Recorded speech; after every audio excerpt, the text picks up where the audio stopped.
Hey everybody, it's Matthew. And in my senior year of high school, 9 weeks before the school year ended and I was going to graduate, I got tasked with making a short film. Now, when I went to high school, I went to a secondary trade school, so I had a graphic design class. I really loved it, but making a short film in 9 weeks wasn't going to be easy. So the first thing that went to my head is like, quality is completely out the window. Like, this is just going to be what it's going to be, and hopefully I get a good grade. It turned into a lot bigger project than I originally thought it was going to be from the beginning. The first thing I needed was an idea, and I thought about it for like a day or two, and I got the idea. A ferret that's secretly a superhero. Why not? It combines like furries and superheroes, two things I love. So I came up with Super Ferret. Now, the first thing I had to do was storyboard it all out. And for the life of me, I cannot find my storyboard. I looked through my old high school papers for like half an hour and I cannot find it. And I swear to God, when I graduated, I knew it where it was in there and I now can't find it. I found Charlie Kirk fan art that my friend drawed in high school, but I can't find the storyboard to my Super Ferret project. So you just had to go without it. Pretty much, I storyboarded out, and then I had to go get to drawing the character designs. So in an IBS Paint, I made all of these like super cool character designs. I got multiple of Super Ferret. Here they all are. They're all super cool. Absolutely love his design. He's so cute. And if I got the chance in the future, I really would want to either remake this project or do a whole nother project with this character. He's freaking awesome. Then we got our big bad guy of the story. Evil Stickman, who's blowing up buildings and beating up our main character, Super Ferret. I also made characters for the ferret's owner. I just called her Stick Girl. She's only in one scene. You don't get to see much of her design other than this painting right here. Okay, so now that I have all of my character designs done, I need backgrounds. That's like a really important thing. So I went and I rough sketched out all of the backgrounds. One of them or two of them I ended up throwing out, so you're not going to see that one in the final project, but I did end up finishing the background and then throwing it out. So that really sucked because that was like a huge waste of time. But I felt like it was unnecessary to the story. I put them into Illustrator, I edit them a little bit more in Photoshop, I edit them again so they're compatible with Adobe Animate and so I can like mess with the windows and stuff. And making all the backgrounds beginning to end took the second most amount of time to make.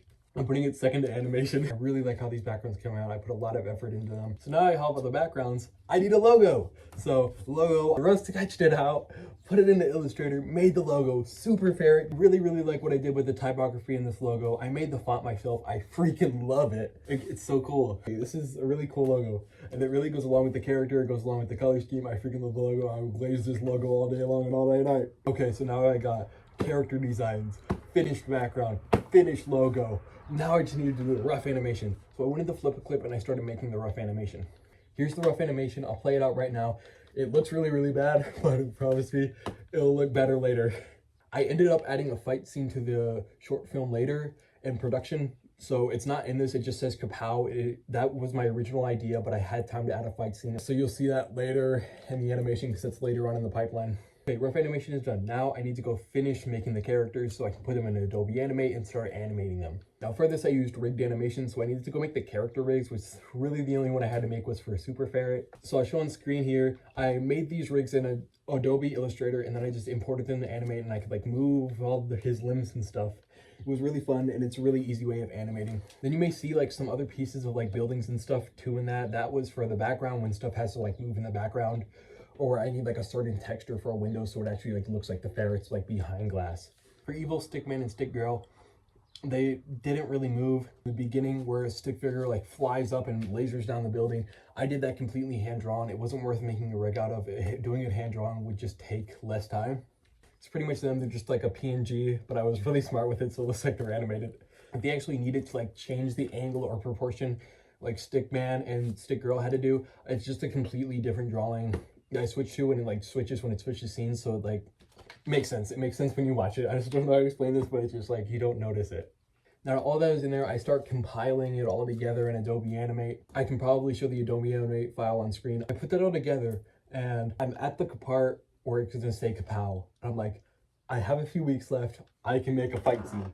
So I do that. I go and I flip a clip. I make a fight scene. I rough animate that out. I was thinking like, do I want to animate the fight scene in Adobe Animate or flip a clip? I went for flip a clip for some reason. Fight scene, it's almost completely hand drawn. It took me forever to make. Like I was working on this every day for like 2 weeks straight.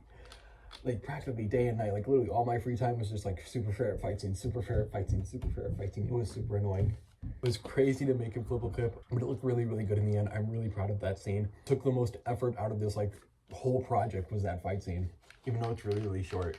I'll show the fight scene in the whole short film at the end, but it's really, really cool. Okay, so now I got the beginning of it, the fight scene, now I just need the end of it. This was like a last minute thing. I wanted to end. I had like a week left for this project. So I made Stick Girl's model. She has like 3 different poses. I don't remember why I made specifically a hair model, but there's a hair model with arms, which is pretty much she goes over there. She pretty much walks across the room, looks over. She goes, oh my God, my ferret is gone. And there's like a superhero fight going out the windows against these like 2 little dots because I was not drawing all of that. Pretty much I animate that. The like shocked expression she has when she goes like, that was really annoying to animate because like I animated the first time. It didn't look good because I tried to like do it like rigged animation where like just scratch the pieces out and it just like, it didn't look good. I didn't like it. So I animated it once. And then I went over and over and over again to all the other ones and I copied and pasted the animation. It was really, really annoying, but it looks pretty good. I like how it turned out. So now I got all 3 parts of the short film put together. So I take it all, I fight with Media Encoder to go get the Adobe Animate files to export right to MP4 files so then I can go put them into Premiere Pro. So I edited that all up in Premiere Pro, put it together. Now I have the animation. It has no sound. I tried my best to get sound, to get a musician to make sound for it. Couldn't do that, so here's the final product. Hope you enjoy it and subscribe.